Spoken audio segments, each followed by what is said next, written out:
La veille des élections cruciales en RDC, les candidats sont au centre des attentions.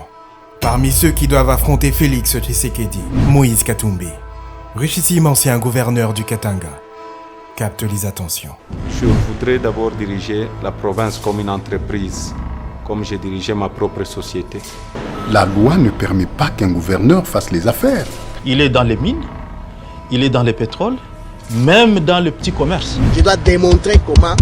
Allons-y. Moïse est en train de vous bloquer. Voilà. Lorsque vous émettez un avis contraire à celui de Moïse, en tout cas, sauf toi qui payes.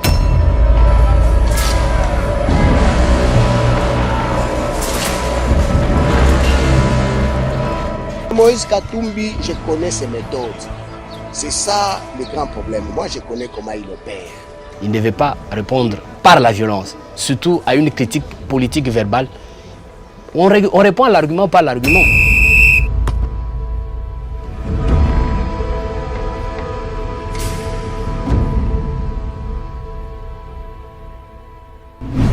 Il est présenté comme la principale menace face à Félix Tshisekedi. Il a bonne presse, surtout à l'étranger. Les principaux médias sont dithyrambiques sur son parcours. Il est présenté comme un homme d'affaires à succès, un milliardaire, un philanthrope, un président de grand club, et aujourd'hui, bien beaucoup le dépeignent comme l'homme idéal à diriger le Congo.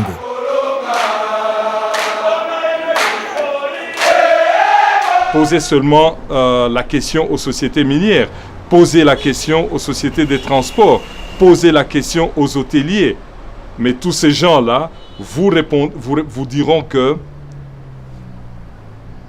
la position actuelle, la position dominante du gouverneur, c'est plutôt le gouverneur en tant qu'homme d'affaires qui en profite largement.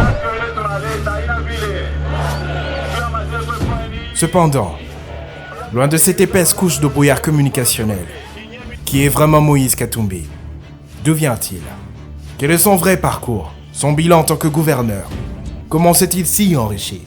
VAR électoral vous embarque dans une série inédite, aux multiples révélations, pour répondre à toutes ces questions.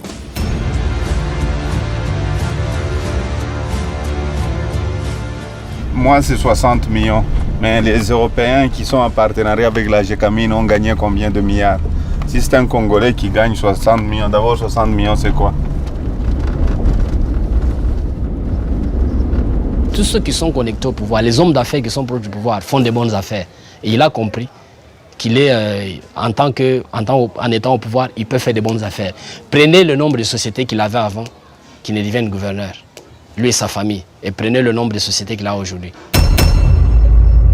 Pour raconter une histoire, il faut trouver un narrateur, quelqu'un qui connaît les faits et qui puisse les raconter. Alors qu'aucune source viable aujourd'hui ne daigne témoigner de Moïse Katumbi sans être affecté par les dualités politiques, VAR électoral a remonté le temps pour trouver un narrateur idéal, des faits prouvés et des histoires qui ont bien souvent été enterrées à coups de publicité politique et par le temps qui engendre l'oubli. Monsieur Moïse Katumbi, il détourne de l'argent de l'État. Il y a la fraude douanière, il y a blanchissement d'argent, trafic illicite. Il y a toute une série de tentatives d'assassinat, intimidation. Il a instauré un très mauvais système de paternalisme que nous avons décrié avec nos oncles les Belges. Et cette province du Katanga est une province qui a eu ce malheur de rester dans ce paternalisme, de toujours avoir la main tendue. On ne peut pas assurer le développement d'une entité par une stratégie qui passe par le don. Et le Katanga est passé champion dans la gestion des dons. Nous avons reçu ces dons. Voilà pourquoi je suis très reconnaissant envers lui. Je le remercie de tout cœur.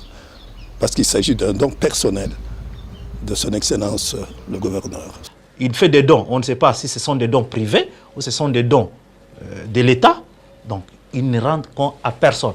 Comment est-ce qu'il utilise les deniers publics, l'argent de l'État?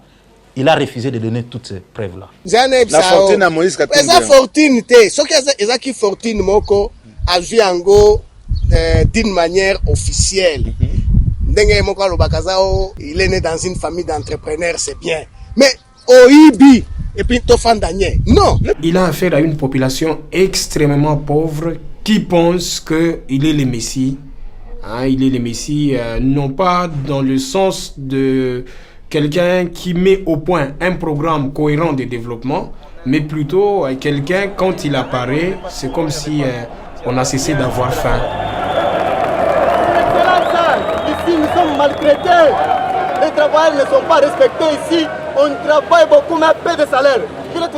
Il y avait eu des promesses de la part du gouverneur telles que les gens qui viendront commencer à exploiter les minerais engageraient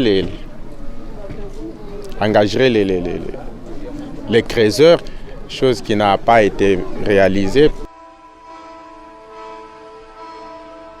Nous dénonçons le gouverneur, c'est un homme puissant au Katanga, mais nous devons avoir ce courage de le dire. Parce que si nous ne le disons pas, il va continuer croyant que personne ne peut le dénoncer. C'est comme ça qu'on crée des dictateurs, des petits dictateurs. Pour les directeurs de la douane. Maintenant, nous allons utiliser la force. Merci.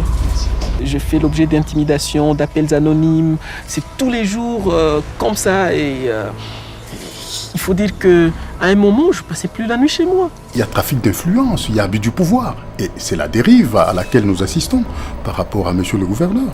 Vous parlez anglais ou français? Non. Écoutez. Si je trouve ça cet après-midi, je ferme l'usine. Il intimide même les parquets, les procureurs généraux au Katanga, pour lui dire, écoutez, vous aviez mal jugé ici, alors que lui n'a pas ces droits-là. Il n'a même pas ces droits. La Constitution ne lui donne pas ces droits-là. Mais il le fait parce qu'il a une milice, il intimide, et ces magistrats qui sont là. D'ailleurs, il y a un communiqué du syndicat des magistrats de Katanga qui ont publié que les gouverneurs s'ingèrent dans les affaires judiciaires de l'État. Et ce qui est anticonstitutionnel, effectivement. Il exerce le pouvoir de manière autoritaire. Et même les procureurs, tous les procureurs savent que s'ils ont des problèmes avec Moïse, bon, il est tellement influent, tellement puissant qu'il peut demander à un tel, à un ministre à Kinshasa, et dans les jours qui suivent, les procureurs est soit sanctionné, soit révoqué de ses fonctions. Le problème, c'est quoi? Mais c'est Moïse est le gouverneur de la province du Katanga. Il n'est pas gouverneur dans sa maison. Il est gouverneur, il gère toute une population. D'où il a tout un programme. Quand il nous dit qu'il veut construire une route, nous avons aussi l'obligation après de savoir réellement cette route. Il a construit ça avec combien d'argent? Vous êtes d'accord avec moi? Et ça, quelle durée de vie?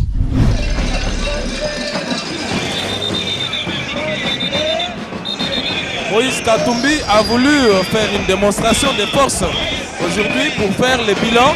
C'est le bilan de ces 100 jours en fait qu'il est en train de nous présenter cet après-midi. Le 30 juin, même président de l'Assemblée, à l'époque, Vital Kamerhe, il y a qui représentait Tata Mokonziao. Au monifilm, wana. La biso banje moko somo. Moïse Katumbi Chapwe qui a surpris tout le monde, sans tambour ni trompette. Il est aujourd'hui en train de démontrer que ce pays peut faire beaucoup de choses. Ce sont des choses qu'on n'avait jamais vues. Banje wana lelo ezawapi. Papa journaliste tambola te namboko tu na banje wana ezawapi. C'est pour ça que je t'ai dit ce qui banje wana, même moi je me suis dit Katanga kozala développer. Na kanisi lelo lobi nangaki na memo na mutu katoke tikalemi toke place nyos. Mais banje wana eli moi. Ce qui fait que ces gens-là qui sont clochardisés à souhait pendant des années et qui voient quelqu'un venir annoncer qu'il va construire une nouvelle ville, même s'il ne dit pas où est-ce qu'il va tirer les moyens pour construire cette nouvelle ville, les gens sont tentés de mordre à cet hameçon et dire « Ah, c'est peut-être le Messie qu'on attendait ». Lubumbashi ozala lokola Johannesburg. Mais Lubumbashi eza lokola Soweto. Na Soweto eleki Lubumbashi. Non, voilà, il ne faut pas associer des mauvaises foi. Comment des mauvaises foi? Et c'est la vérité. Non, c'est ça le problème. Vous ne voulez pas babandoye bisabino vérité. Quand on vous dit la vérité, vous moniquez. Non. Yebisanga lelo soko ke na Soweto. J'étais à Nazaki na Soweto il y a 8 mois. On compare à Lubumbashi. Tika, papa, tika. Banzela Soweto comparant à Lubumbashi. Pour moi, c'est un délinquant, c'est un criminel, vous comprenez? Ça, c'est pas une injure, monsieur. Un délinquant, c'est même dans le code judiciaire. Comment tu vas me dire que c'est insulte, injure? Non, j'essaie de me renseigner, c'est vous le juriste. Hein? Oui, non, ils ont la code. Nabar, j'appelle quelqu'un un délinquant, il est délinquant. Moi, je l'ai dit. Président, moi, je me sens à l'aise. Je vous dis, je me sens à l'aise. Babilo Kanana Lobby, je me sens à l'aise. Et la population, et Sengelibae, Baleloke, ce que notre gouverneur fait, nous ne sommes pas d'accord. Notre narrateur est né le 26 octobre 1965 à Kolwezi. Avocat. Bâtonnier du barreau de Lubumbashi pendant plusieurs années. Le mot bâtonnier, ça va me suivre jusqu'à ma mort. C'est-à-dire, une fois que je deviens bâtonnier, ça demeure, ça reste. Militant des droits de l'homme et ancien ministre national des Affaires sociales et de l'action humanitaire de novembre 2007 à octobre 2008, Jean-Claude Muyambo est propriétaire terrien. Homme des médias, avec ses chaînes Joa TV et Joa FM, est homme politique. Petit-fils d'un ingénieur néerlandais, Muyambo a fait son droit à l'université de Lubumbashi. Directeur adjoint, puis directeur du Centre des droits de l'homme et du droit humanitaire CDH de Lubumbashi de 1995 à 1997. Il a dirigé une mission d'observation lors de la présidentielle en Zambie, fin 1996. Quand j'ai travaillé pour l'ONGD CDH, j'ai été formé et j'ai travaillé pendant 5 ans. Et pendant les 5 ans, quand j'ai donné une information, c'était avec des preuves. Aujourd'hui, cet homme qui a passé plusieurs années en prison pour son activisme politique contre Joseph Kabila, toutefois, dans les années 2012, l'homme était à couteau tiré avec l'ancien gouverneur du Katanga, se lançant alors dans une série de révélations inédites sur le parcours et le bilan de ce dernier à la tête de la province du Katanga alors unifiée.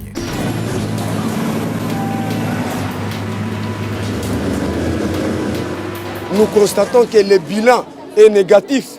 Le bilan est négatif. Nous sommes dans un milieu scientifique. Voilà, nous étudions dans de mauvaises conditions, dans des conditions lamentables. Laissez-le partir. Ce qu'il a fait, nous disons seulement merci. Il ne faut pas encore des cris de pétition, comme on vient de le dire par les autres ici. Non, il faut faire des pétitions pour qu'il reste au pouvoir. C'est illogique. Quelqu'un veut démissionner, laissez-le démissionner, c'est normal. Pourquoi vous cassez les nerfs pour dire non, il faut qu'il reste, il faut. Non, c'est pas normal. Je peux continuer l'histoire pour ce jour, tu es venu au Betanga interview, puisque j'ai dénoncé un plus grand mafieux en Afrique. C'est lui. Sans preuve. Comment sans preuve? Pas preuve en Goyo.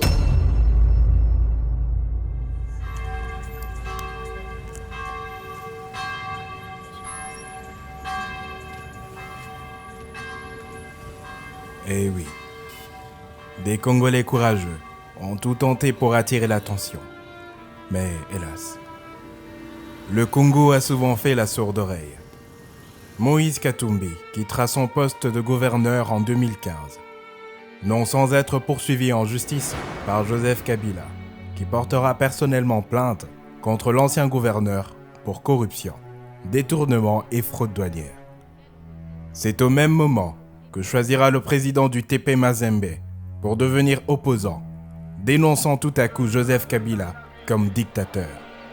Il nous a expliqué les raisons de cette démission. Écoutez. Si j'ai démissionné, c'est pour me ranger aux côtés des démocrates et lutter pour renforcer notre jeune démocratie dans notre pays. À la veille des élections cruciales à la tête de la RDC, VAR électoral est rentré dans le Katanga pour exhumer les vieilles plaies.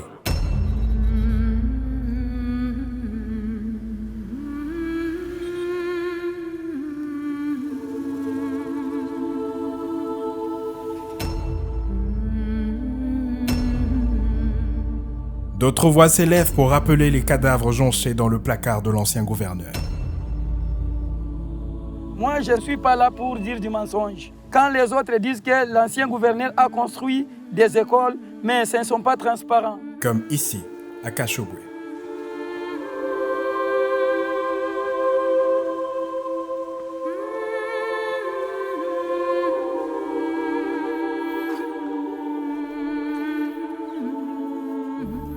Village très pauvre que Katumbi avait prétendu avoir développé comme Cape Town en Afrique du Sud.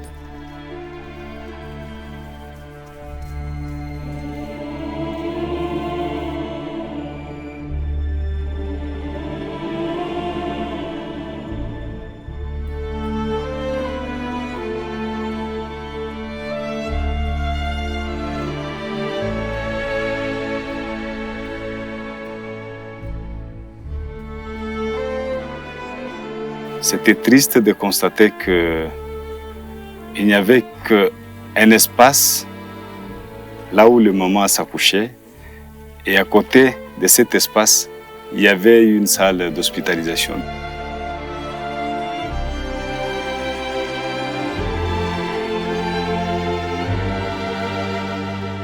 Les gens ont beaucoup à redire sur la gestion de l'ancien gouverneur.